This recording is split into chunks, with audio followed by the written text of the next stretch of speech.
and players smiling. But Michael Jordan is not only the best basketball player, but he's the most exciting basketball player to ever play. Tatum fires away, pumps it in, 51 for Jason Tatum. The Big Three NBA podcast is powered by Prize Picks and the Game Time app. Welcome to another edition of the Big Three NBA podcast. I'm your host, Sherrod Blakely, and I'm joined today by the one and the only Noa Dalzell. Noa, how's it going? It's going good. Thanks for having me. Glad to be here. Glad to be here. And we'll talk a little bit about your podcast a little bit later on. But first, we're going to talk about this podcast, NBA Big Three podcast. And we're just going to kind of cannonball into the conversation about this whole Emirates NBA Cup, which is starting to get a little bit interesting as we kind of hit the home stretch. The Celtics with the win at Chicago, which brings their record to 3-1. So they're feeling pretty good about themselves. But before you punch your ticket to Vegas just yet, it's not quite a done deal for the Celtics to be there. Noah, give us a little bit of insight into, what's happening with the NBA Cup and just where the Celtics stand as far as getting to Vegas at this point. Yeah, so let me pull up because Sean Grandy has the scenario. It's a little bit confusing. So the Magic need to beat the Knicks, and then there's another game that there's a very specific score outcome that needs to happen. Hold up, let me pull it up here. Yeah, I want to say it's Milwaukee-Detroit. I think that's the other game. That's Milwaukee-Detroit, but there's two different things that can happen for that game. He had a tweet up. Oh, here it is. Okay. Milwaukee needs to beat Detroit by 6, or Detroit needs to beat Milwaukee by 7. Ugh. Why that makes sense, I actually have no idea, but that's the outcome. So if we, as long as Orlando beats New York, then the exact score of that game is going to determine whether or not the Celtics get the wild card. And so I like the Cup, and I'm sure we'll talk more about it, but that being the outcome is just non-intuitive. Like, I can't even keep track of it, and I saw this yesterday. So there needs to be something a little more simple here, but that's what needs to happen. So there's like a 13-point margin, I guess, that can happen for the Celtics to advance, provided that Orlando beats New York too. The one thing I do like about the Cup that really I did not anticipate it would be such a big factor is that it allows teams that, if we're being honest and candid, aren't very good as far as winning a championship. All of a sudden, they actually have something to play for during the season that they can actually build upon. I mean, right now, the Atlanta Hawks are the best team in their group, which includes the Celtics. And we all know damn well that if we're talking playoffs, if you've got a Celtics-Atlanta Hawks series, very few people outside of Atlanta are going to take the Hawks in that series. And yet the Hawks are the team that have essentially, they punched their ticket to Vegas. How do you think the competition has been so far in these Cup games? It seems, I mean, again, from where I stand, it seems like it's been a little bit more competitive than some of the regular season games, which I think is what they were aiming for with this. Yeah, I had the same feeling last year. I feel like as the tournament continues, there's a higher level of intensity. Like, the Celtics lost their first Cup game to Atlanta without Trae Young, worst loss of the season, probably will end up being the worst loss of the season. And there was no Cup energy for the Celtics leading into that game. That being said, I do think we've seen it advance throughout this Cup run, I guess. And the same thing was the case last year. I felt like they started off really viewing it as a regular game. And then once you're in it and you've been competing in it, it's like anything like this, now that you're playing this game, even if it wasn't like, if you're a competitive person, you want to win Monopoly, right? So I think that they have a little bit of that. But I agree with you. I like the fact that teams like Atlanta last year, it was Indiana. And I thought that kind of elevated Indiana to a lot of people who maybe weren't familiar with Tyrese Halliburton and their team. So for it to be an opportunity for not contenders, but kind of middle of the pack teams that can string together some wins, but wouldn't win a 7-game series against any contender, like it is fun in that sense. I just think it should be a little bit more straightforward, just so that it doesn't come down to Milwaukee beating Detroit by 6 or Detroit beating Milwaukee by 7. But other than that, I do like the fact that there's a little something extra, and that the games also count towards a regular season win. So it's not like anybody's going to not take it seriously. Like, it's at the end of the day, you want to win a game. So I think that at the end of the day, because you're flipping through the channel like yesterday, like there's a little bit of extra something for some of these teams, the ones that are still in the mix. Yeah, I agree that they definitely need. I think once we get past this stretch of the cup, to really look at ways to tweak it. One of the things I would love for them to do, and I think it may avoid that whole basically looking to blow out a team when you want trying to expand that point differential, like the Celtics last year against Chicago, and this year again against Chicago. We're in a situation where they were basically trying to beat this team worse than they probably would normally want to beat them because they wanted to expand that point differential. I would love to see them shift to where you get some type of advantage that you're given or points given or something to the effect if you're winning quarters. Interesting. Because to me, it takes a little bit away from that need to blow a team out. Like, for example, let's say you get 1 point for every quarter you win, and you're up by like 25 points in the fourth quarter, and you've already won the first 3 quarters, so you get 3 points for that. You're going to win the game. Are you more inclined to keep trying to build the score up to expand that point differential if it's no longer a factor? I just think that the point differential for me, it creates an environment that seems to be so anti what the NBA is supposed to be about. Like, you're supposed to be about gamesmanship and fair play and, not beating your opponent to a pulp when you don't have to, when in fact you actually have to do that in order to secure yourself the best position through the cup. It's one of them things that it feels a little icky when I'm watching like Jaylen Brown and Jason Tatum out there on the floor when they're up by 19 points with like 2 minutes to play, when even Joe Mazzulla would normally have his reserves in at that point. Yeah, I don't honestly mind. I feel like there haven't been as many of those scenarios this year for the Celtics because they haven't blown out the cup teams. But like watching Tatum call a timeout with 1.4 seconds to go yesterday and Mazzulla draw up an after timeout play for Sam Hauser in front of a completely empty Chicago arena because none of the Chicago fans care about Boston's point differential. Like, it is a little counterintuitive.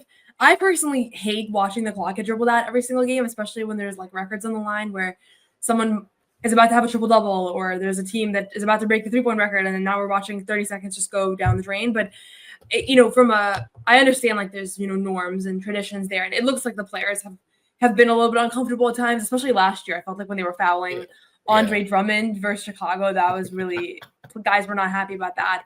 But it's more just I don't think it really it's not intuitive when I'm watching this game. Like I said, I don't understand why Milwaukee needs to win by a certain amount. It's not intuitive for the average person to understand these scenarios. And NBA PR has been putting out tweets every day where they break down like, okay, these things happen for this team to clinch. And I genuinely, like, I'm reading it 5 times over and I'm like, I don't really get why this is the way that it is. So I think maybe the quarter thing or something else that's just very straightforward. You won X many quarters and X many games, and that's it. Right. Like, just something very basic. Will just be more intuitive for the average person, because I do worry that this is my full-time job and I can't figure this out. Like, how is the average person supposed to figure this out? And I've tried to explain it to my family and friends and they don't get it. So I think there needs to be a way to just distill it down, besides for the gamesmanship things and whether or not players like it. It's just confusing.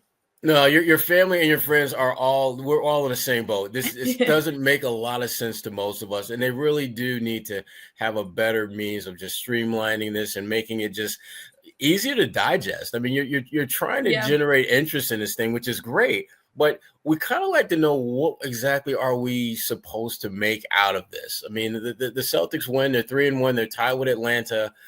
Okay, great.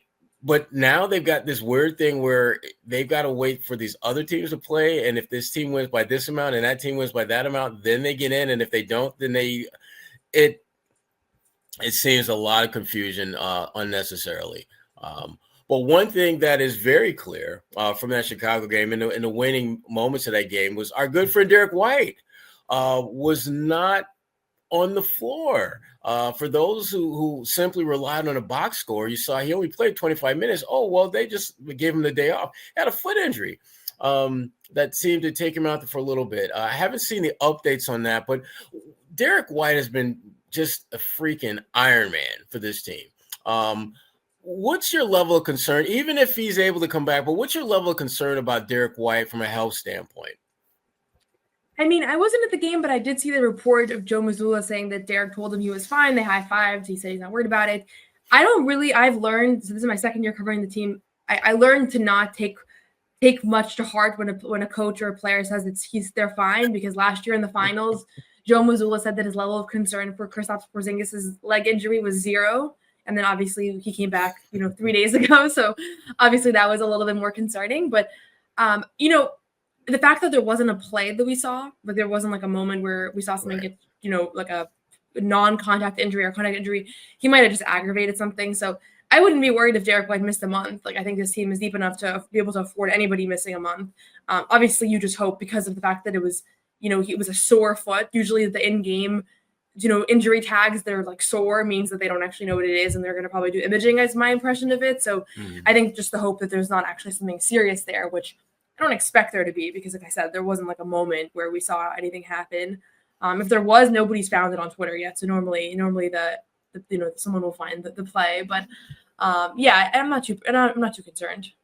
Yeah, and really, of all the guys in that starting lineup, I'm least concerned about Derek White when he has any type of anything that appears on the injury report, because he's just such a freaking just Iron Man. I mean, this is a guy that has played with missing teeth. This is a guy that has had his head busted open and just went back to the locker room, got a few stitches, and he's back out there ready to, lock heads with whoever he has to guard and defend and all that.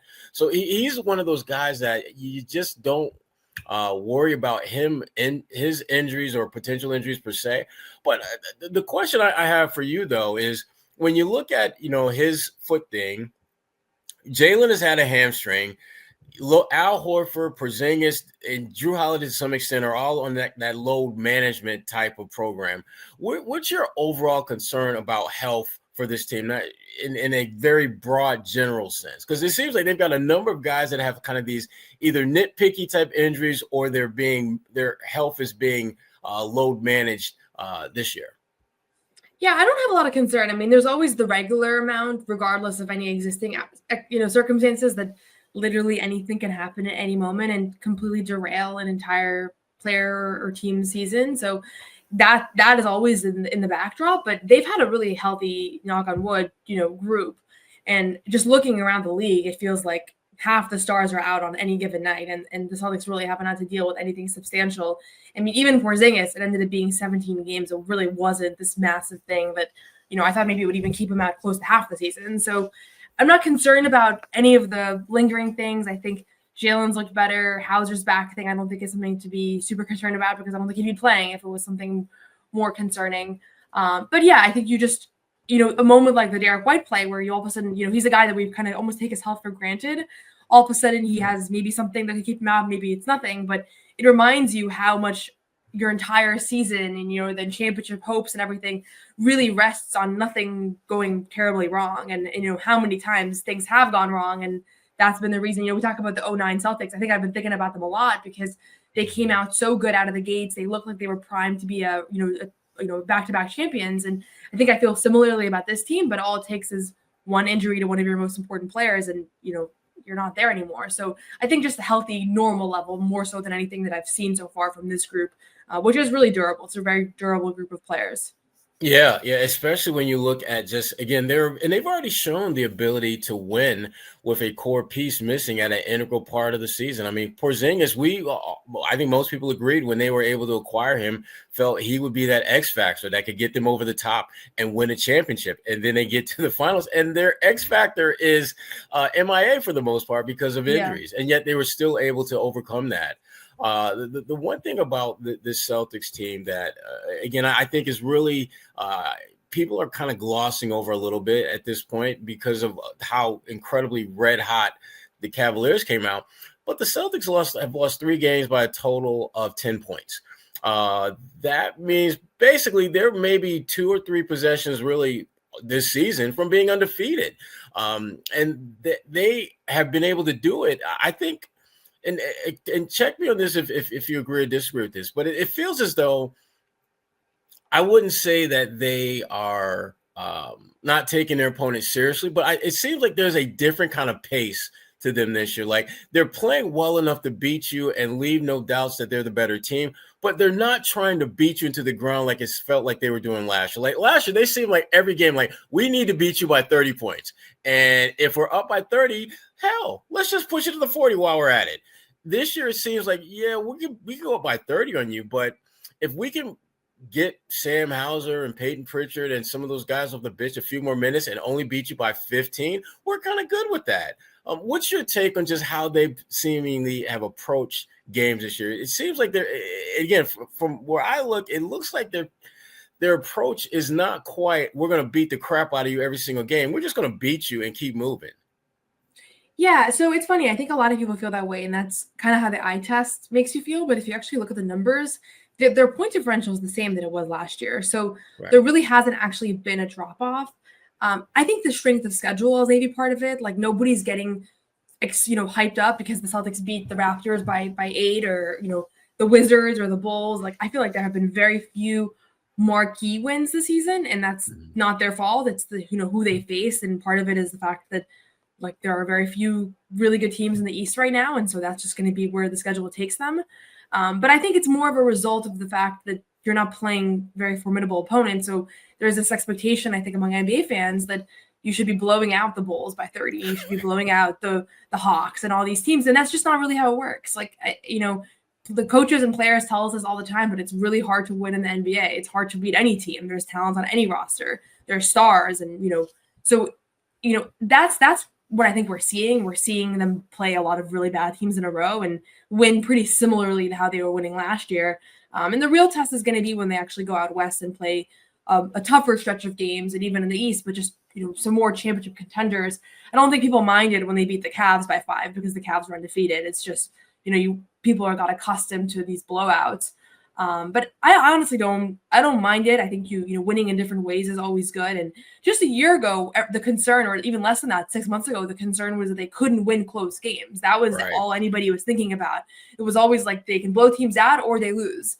And so they've come a long way now that we're consistently seeing them, even in dogfights, pull away at the end where it's not even a 2-point win. It's like ends up being like a 10-point win because they're able to just really close games out. And that's why the point differential maybe is a little bit misleading or doesn't align with how people feel, because a lot of times it's games that are very close, and then in the last 5 minutes they just put turn it up and they make big plays, and then they win by 12, and so it pads the point differential, even though we all know from watching that it was a back and forth game. So to me, it's a reflection of how they've gotten really good down the stretch, but also of just the fact that the schedule has not been very inspiring to folks. I think just people tuning in. Yeah, this schedule has definitely left a lot to be desired, and it's not their fault. They just play, as you pointed out, who is on the schedule. No doubt about that. Before we go any further, I wanted to give a shout out to our sponsors. First off, Prize Picks, which is the best place to get real money sports action with over 10 million members and billions of dollars of awarded winnings. Prize Picks has made daily fantasy sports accessible to all. You just pick more or less on at least 2 players for a shot to win up to 100 times your cash. Run your game all season long on Prize Picks. Sign up today and get $50 instantly when you play $5. You don't even need to win to receive the $50 bonus. It's guaranteed. Prize Picks is the best way to win real money this basketball season. Which players are going off, which ones aren't. Make your picks in less than 60 seconds and turn your sports opinions into real money all season long. And if you want in, here's what you got to do. First, you got to download the app today and use code CLNS to get $50 instantly after you play your first $5 lineup. That's download the app, use the code CLNS, get $50 instantly after you play your first game. Prize Picks, run your game. And you know who's been running their game all season for the Celtics? Payton freaking Pritchard. My goodness. For those who did not watch the game, who weren't sure how well Payton played, all you had to do was simply look at the damn box score, and that kind of said it all. 29 points against the Bulls, having just a phenomenal season. I have a very, without tooting my horn too much, I'm going to toot me and Bobby's horn, because we were thought to be crazy when we had to make our preseason predictions, our hot takes, if you will, and we both had Payton Pritchard 6th man of the year well before Payton had played a single game in the 2024-25 season. So shout out to Payton Pritchard for making me and Bobby Manning look incredibly smart and visionary. But you've seen Payton play a number quite a bit this year. Why has he been so impactful this year as opposed to last year or even the year before that? I think he's just been empowered.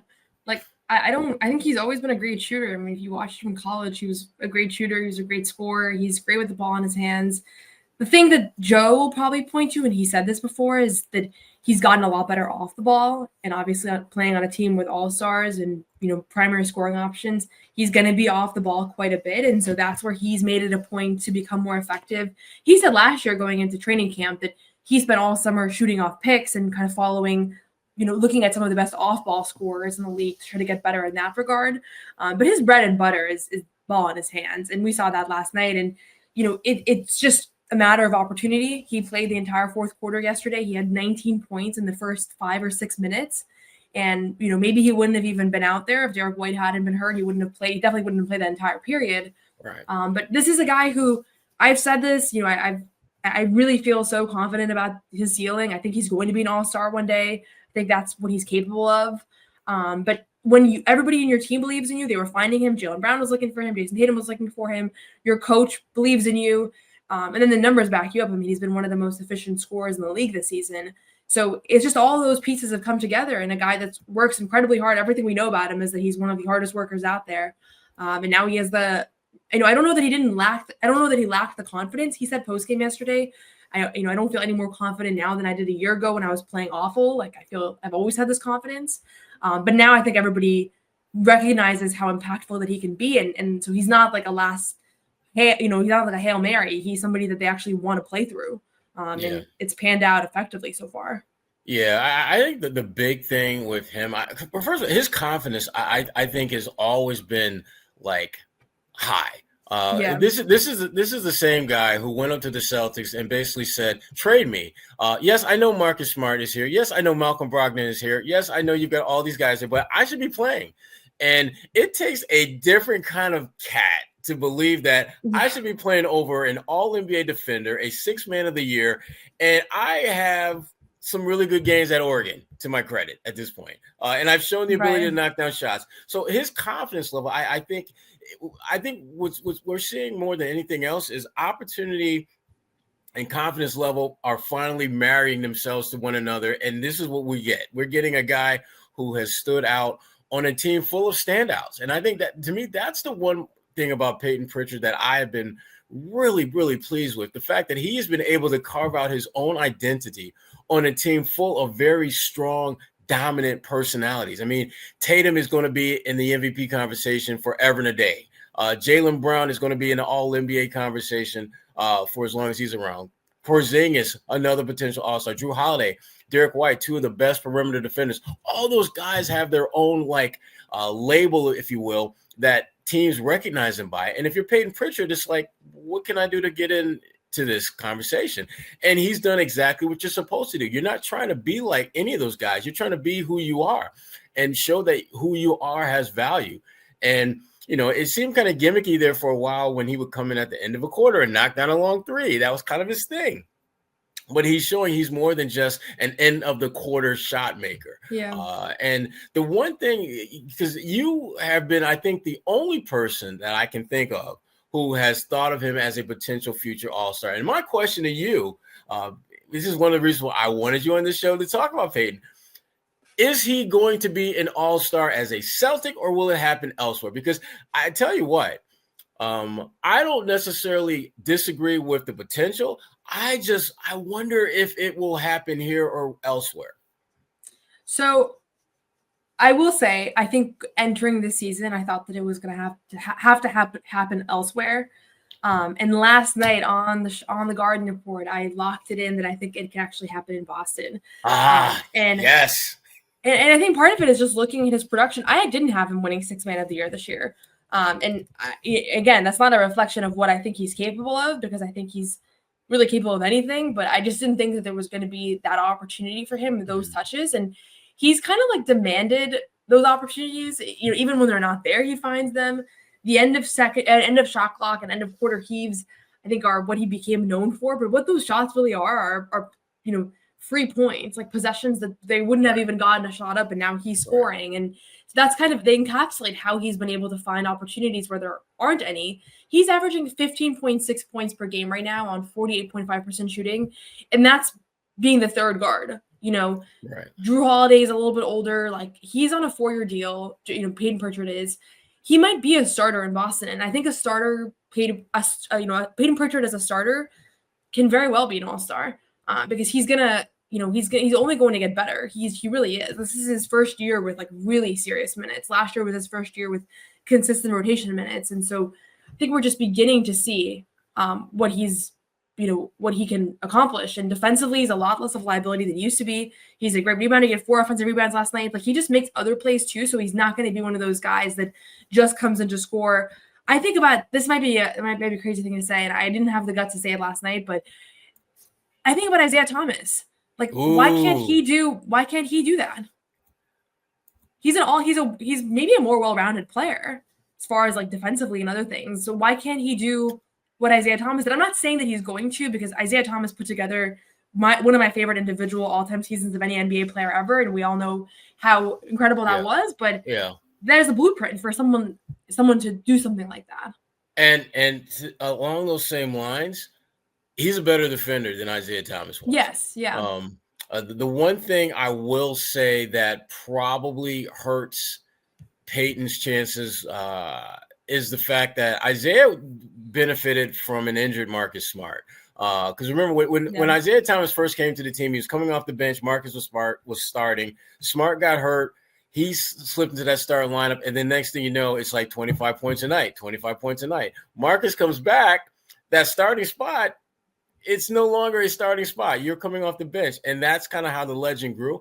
Peyton I'm wondering if that might be the one path that Peyton could take. Because right now, as long as Drew Holiday is healthy, as long as Derek White's healthy, Peyton is not going to crack that starting lineup. And it's not because he's not good enough. Far from it. It's just that those guys they're like a well-oiled machine. And everyone has their role in that machine. And Peyton's role is coming off the bench, and he's very good at it. There will be some concerns how he would fit in as a starter. But if you've got a guy that's out with an injury, you don't really have a choice but to put him in there. I love the fact that you make that comparison, because really we haven't seen anyone on this roster since Isaiah Thomas that you could actually make a legitimate case for them being the next Isaiah Thomas in that regard. And I know people are going to go crazy over that take. Like, I know that sounds far-fetched and crazy, but I also think that what Isaiah Thomas accomplished, if you had called that before he did it, people would have looked at you like, what are you talking about? I mean, that was the last thing anybody expected when they traded for him, was that he was going to be, in the MVP race, perennially. So, yeah, it's very possible that that's not where his career is headed, and that this is kind of what we're going to see for the remainder of his career, and that would be a very highly impactful player that could be the key to a championship run.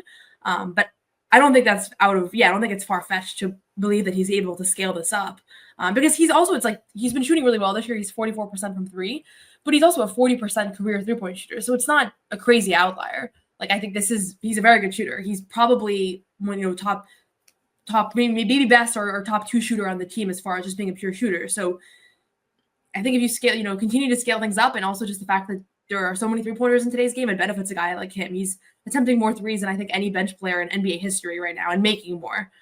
So the evolution of the game is going to benefit him too. But it's probably going to come down to, like, there's going to need to be an injury. There's going to need to be a trade for a bigger opportunity. But those things happen. Like, inevitably, they're not going to keep Derek White and Drew Holiday forever. Drew Holiday's 34, almost 35. Maybe Derek White misses some time now. Hopefully not. But, it's going to be a confluence of things that are going to have to create that opportunity. But what I'm surprised about is that none of those things have happened yet, and he's still finding a way to be putting up these kinds of numbers. Absolutely. And along those same lines, Payton Pritchard, I think a legitimate case can be made for him being the best bargain for guys on non-rookie deals in the NBA. I mean, he's making $6.7 million, getting 15 plus points from a backup coming off your bench on a team that won a championship and is poised to win another championship with only 3 losses up to this point by a total of 10 points. That's a major, major, major steal. Again, want to, before we go any further, want to give a shout out to another one of our sponsors, Game Time. And then for those of us who want to watch our favorite college of pro teams play and don't want to mortgage the family home to do so, the Game Time app has you covered with great ticket prices on all types of sporting events, as well as concerts. And when I'm thinking about going to a football game, and I do that now because my Syracuse Orangemen are bowl eligible, and that is what it always comes down to, getting to a bowl and being eligible for one. The first place I like to go is Game Time. Game Time has lots of really cool, awesome features that make take a lot of the guesswork out of figuring out what you want to do in terms of going to games and where you're going to sit and all that stuff. And one of the other really cool things about the Game Time app I like is the all-in pricing that shows you the total price before you get to checkout. And you get a panoramic view of the seat that you choose before you get to checkout, which is really awesome. All you have to do is download the Game Time app, create an account, and use the code CLNS for $20 off your first purchase. Terms apply. Download the app, create an account, and use the code CLNS for $20 off. Terms apply. What time is it? Game time. It's also time for Noah and I to talk about one of our favorite players from Latvia, Mr. Kristaps Porzingis, who, again, in his second, in the follow-up to the return, looked good. 21 points, 8 rebounds. What do you like so far these first couple games since he's been back from the long off time with injury, just healing from the injury? Yeah, I like that he's playing fearless. He doesn't look like he's tentative at all out there. And we knew that was going to be the case because he's come back from so many injuries. He's like a pro at coming back from injuries and doing so without missing a beat. And we're seeing that again. I also like the fact that there's a guy on the roster who has a completely different shot profile than the rest of the team, and that you can feed it to him and it looks aesthetically very different. And I think fans were clamoring for maybe some diversity in shot profile for the Celtics, for aesthetics, if nothing else, because what they were doing was working. And he has not strayed away from the moves that I think we all fell in love with last year when he got traded to Boston, like the swing through move, the post ups, and he's been super efficient, shooting 56.5% from the field in 2 games. So really hasn't missed a beat. He's looked healthy. I think that he has looked a little bit out of shape at points, like he's kind of gasping for air, which is understandable. He hasn't played an NBA game in a very long time. But overall, I think this is what, 2 games in, but this is all you could hope for him to come back this early and to look really this good since returning from that rare, bizarre leg injury. Yeah, I've been pleasantly surprised at just the efficiency that he's been able to make shots. Because usually when guys come back from a long layoff, there's going to be the fatigue factor, as you pointed out, that, just getting your wind back. It's players, they've said this for the beginning of time, that there's being in shape and then there's being in basketball shape, and the two are not one and the same. And Porzingis is working his way back into basketball shape. But typically along that journey, guys but it takes him a minute or two to kind of get their shot making rhythm back. And he has not missed a beat. And I think it goes back to something that you pointed out. He's a pro at bouncing back from injuries. Remember when he had missed time, latter part of last season, he comes back in the playoffs in his first game. You would think that he was in midseason form by the way that he was knocking down shots. And I think, again, there's a reason why, he has the nickname Unicorn, because he's different. And I think one of those differences is his ability to just, frankly, inject himself into whatever the team needs from him at that particular moment. And he's on a team now where they don't need him to go out there and get you 25 points, 10 rebounds, 3 block shots a night. They just need him to be a presence more than anything else. And him being a presence is going to open up a lot of shot opportunities for him and for others. So I've been pleased at how well he is just kind of basically, hit the ground running, and he's only going to get better. And I think he has absolutely become the cheat code for the Celtics going forward, because they were pretty damn good without him. And now that he's back in the mix, he becomes another wrinkle for teams to worry about as far as how can we beat the Celtics? How can we compete with the Celtics?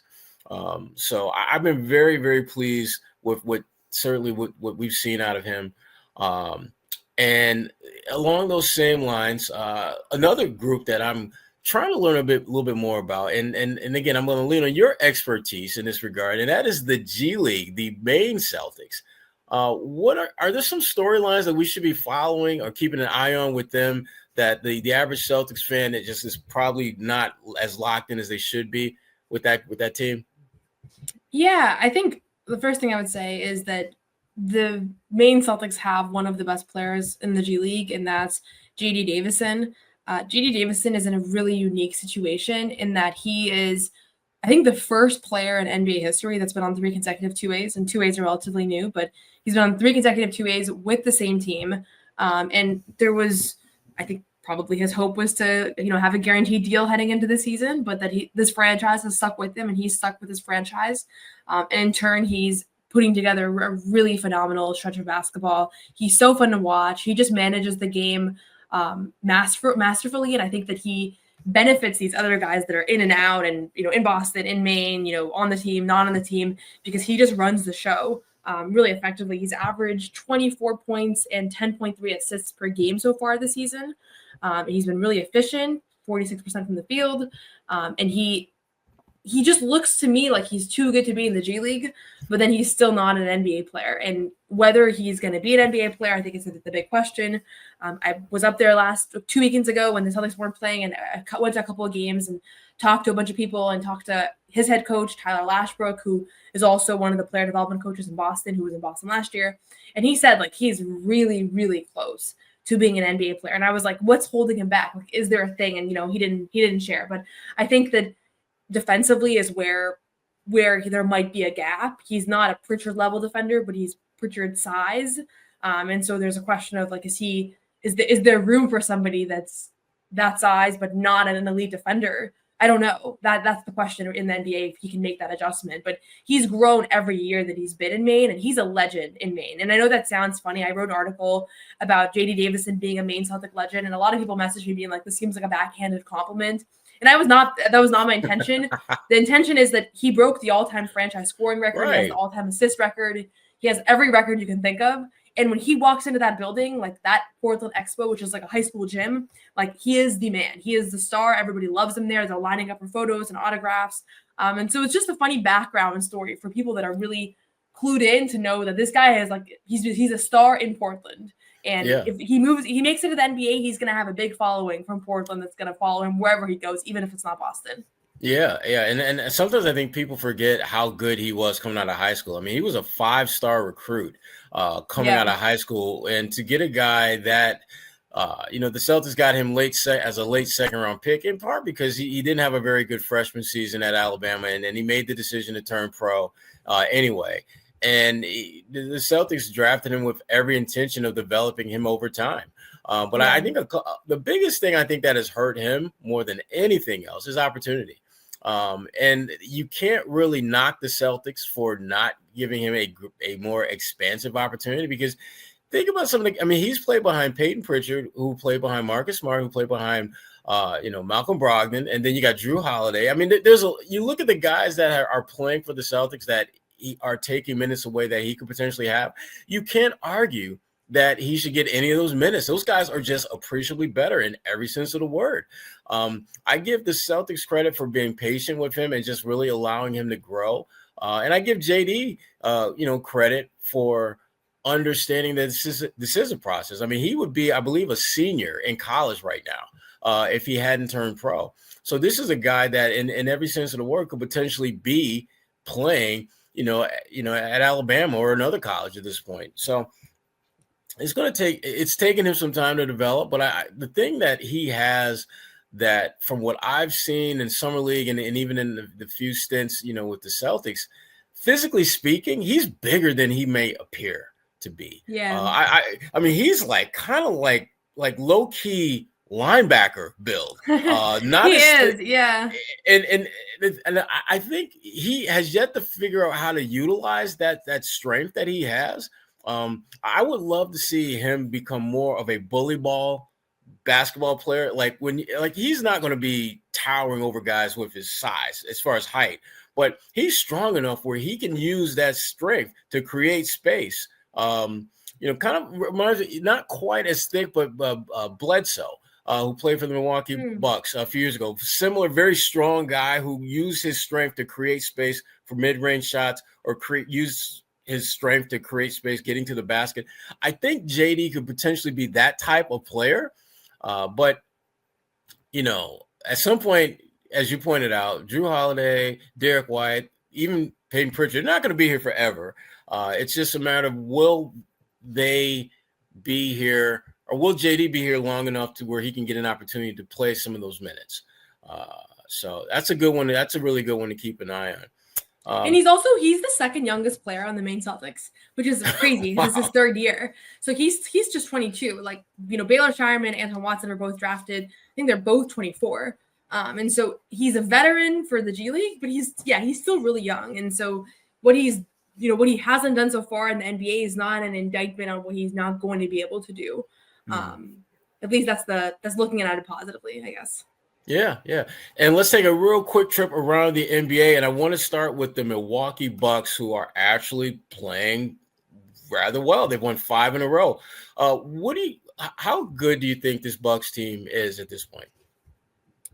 Honestly, I think they need Chris Middleton to be Chris Middleton. Mm-hmm. I love Chris Middleton's game. I thought last year his playoff performance was super underrated. He was really the only reason why Milwaukee even had a chance versus Indiana.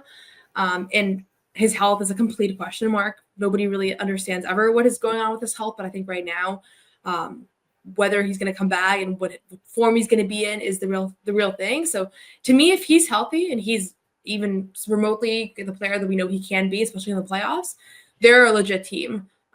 They should be a legit team, and I think they've really underperformed to date. But without him, I think they're missing a piece. I don't know that they are a legit team without him. So Damian Lillard and Giannis just together have never been, still to this point, have not been the duo that I think we imagined on paper they would be when the trade happened. But even if they're not that duo, I think that they're still this team still has a relatively high ceiling, especially considering how weak the East has been.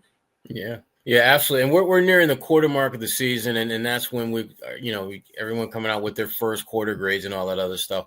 But everything to me in the East is relative to the Celtics. We know Cleveland is a legitimate threat to Boston East, obviously with their record. But when you look at Orlando, you look at the Knicks and the Bucks, as we just talked about, of those 3 teams, Orlando, New York, and Milwaukee, which of those 3 teams, if you're the Celtics, you're the most concerned about? What are the 3? Orlando, Milwaukee. Orlando, New York, and Milwaukee. Damn, Cleveland snub. Well, no, Cleveland. Okay. I can't. Cleveland is a threat. You're putting them. Okay. Yeah, they've already moved on to the second round of teams the Celtics have to worry about. Who should join them between Orlando, New York, or Milwaukee?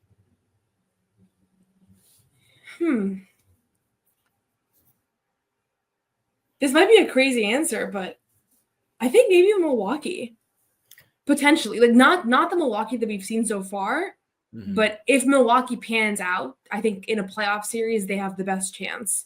Yeah. They really might not pan out. I don't know. What do you think? See, I think Milwaukee too, and here's why. Of the teams of those 3 teams, Orlando, New York, and Milwaukee makes me nervous because they have the kind of upside that frankly we're not seeing right now. Like they're playing without a key member of their core available. And if you're playing them in the playoffs and he is available, they become a very much more difficult team to beat. I think Orlando is going to be good. They're tough. They're definitely feisty. But I'm not sold on them in a best of 7 being able to beat the Celtics. Not even close. And the Knicks, I think the Knicks would, frankly, they would overhype themselves for a series against Boston to the point where they would get too fired up and too amped up for that series and make a lot of silly, stupid mistakes that the Celtics would easily capitalize on and make that series, which should be a 6 or 7 game series, probably more like a 5-gamer because of a lot of the mistakes that they would make and not necessarily anything the Celtics would do. Whereas Milwaukee, because they have a core veteran group, guys who've been there, done that, they're just a much more difficult team to knock off their game than those other 2. And again, with no Middleton, you just don't really know what does a complete Milwaukee Bucks team look like. And that, if you're the Celtics, that to me, that's something that you definitely would be concerned about. So yeah, that's what it is to me too. And I just think Giannis is ultimately playing at an MVP level right now. Like that's the best player of any of those teams. Giannis is going to be the best one. So, Right. But to be honest with you, I don't really think any of those teams can pose too formidable of a challenge to Boston. I don't know. Maybe I'm overly confident, but I haven't seen anybody in the East that I think is a legitimate threat. Whereas I think there's a couple teams in the West that are. Yeah. And I want to talk about Western Conference specifically. I want to talk about the Memphis Grizzlies. They have been rolling quite well of late. They're now 4th in the West. And my question to you, are you buying or selling them as a top 4 team in the Western Conference?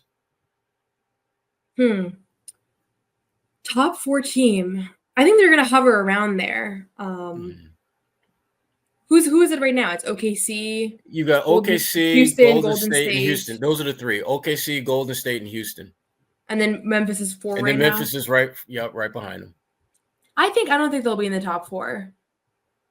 Okay. I think we're going to see a team like Denver maybe go up a bit. They've been without Aaron Gordon. I think Jamal Murray's underperformed. They'll be in that mix though. I think they'll be in that middle range. They're an interesting team. They've played so differently. I feel like some guys have had much better years than in previous years. Guys like Desmond Bane have not had as good of a year. But they're pretty fun to watch. It's fun to do on any given night. I feel like they have different guys that have gone off, and that's made for fun TV. They're probably like a middle of the pack playoffs, and definitely a good bounce back year from them after what we saw last year. Yeah, I mean, to me, the ceiling for them is 4. I think right now they're playing from where they're going to be positioned in the West as well as they could possibly play. I see them really 5 or 6 in there. In the team that's in 5th right now, the Denver Nuggets, I definitely see them moving up a spot and getting home court at least through the first round. And the tough thing is like, no, go ahead. You got I was just going to say, like, having Minnesota as the 11th seed, I don't think anybody would have predicted that after the year they had last year, and whether that's a product of a trade that could go down as an all-time bad trade if things don't get better or something else. But I expect them to be a top 4 team when it's all said and done, even though right now it certainly doesn't look like it. Yeah. I tell you what, though, if you are a team out West, you don't want to see Minnesota in the first round. If you're like Oklahoma City, Houston, or Golden State, any of those top 2, top 3 teams, the last thing you want to do is see Minnesota in that first round, because I think there'd be a lot of action taken against you. Teams picking them to knock you off, especially if it's like a Minnesota-Houston where, you know, Houston's having a great season, but they got so many young guys. You just don't know if they're playoff ready just yet. Yeah. But back to Memphis, Memphis is an interesting team. I thought they would be my surprise team this year, a team that would finish, you know, relatively high in the West. I have them finishing 5th, so I don't see them as a top 4 team. I could see easily, you know, Minnesota getting on one of those heaters where they win like 10 out of 12, and next thing you know, they go from 11th to like 4th. I could see the Phoenix Suns, you know, if they can get healthy and get right, I could see them absolutely getting in the mix. The Dallas Mavericks have been just kind of a weird team for me this year. Luka hasn't made the progress I expected him to make after coming so close to winning a championship. I mean, he basically looks like the Luka we've seen every year in terms of health, in terms of impact, in terms of making guys around him better, which I don't think he does a very good job with. And so Dallas has been a bit of a disappointment, but they've got the potential to really, really turn it on at any given moment and be, you know, a team that can make some noise come playoff time. It is pretty remarkable that the 2 teams that were in the Western Conference Finals are both out of the playoff picture right now. I don't know that we would have, and again, it is really early, and a lot of times when you go back and look at the standings in November, you're like, I remember when this team was in the mix and they're not even in the, you know, they're not even in the top 8 anymore. But yeah, I did not expect the Mavs and the Wolves to be the 7th and 11th seed respectively, which is where they lie right now. And I do think that kind of things will level out and they'll go up there. So some of the teams that maybe have outperformed expectations a bit might take a little bit of a dive. But we'll see. The Thunder are the one team that really stands out to me in the West. Like, I think that they're very legitimate. They're very well-rounded. They don't really have any major holes. Right. Absolutely. And before we go, I want to make sure, Noah, that you let them know about your podcast and either the most recent episode or episode you got coming up. The floor is yours. Yeah. My podcast is I just go live a couple times a week on off days, just to do any questions people have. So it's called UAD Boston. You can find it on CLNS Media, CLNS All Access, or on my YouTube channel, UAD Boston. And you could just tune in. And if you have any questions or anything particular that you want to talk about, that's kind of the whole premise of the show. So You can find me there. You can also find me on the Garden Report post game, and all of my writing is on SB Nation. Absolutely. And Noah is our resident expert on all and any WNBA action, which is this was a great season. And there's so many storylines going into next year that I'm super excited about when they get that season kicked off again, because this was a really, really good season. And I think it's only going to get better. It was such a fun first year covering the league. The WNBA, I think, is primed for continued growth here. Absolutely. And before we get out of here, just want to give one more shout out to our good friends at Prize Picks, the exclusive daily fantasy partner of CLNS Media Network. Also, shout out to our good friends at Game Time, which takes the guesswork out of buying last-minute tickets to your favorite sporting events and concerts. Just download the Game Time app, create an account, and use code CLNS for $20 off your first purchase. Terms apply. Again, download the Game Time app, create an account, and use code CLNS for $20 off your first purchase. Terms apply. Well, Noah, you did it. We did it. We made it through another episode of the Big 3 NBA podcast. Again, before we get out of here, I want to thank our guest, Noa Dalzell, who was amazingly awesome as always. Much appreciated. You can check. Me. No problem. So again, that's it for this week, and we'll be back next week. We'll be talking about probably the Celtics in that great game against the Cavaliers coming up. The top two teams in the East going at it again. Can the Celtics hand the Cavaliers another L, or will the Cavs get a little bit of revenge off of their first L of the season, which came at the hands of the Celtics? We'll see. Sherrod Blakely, Noa Dalzell. This is the Big 3 NBA podcast. Take care.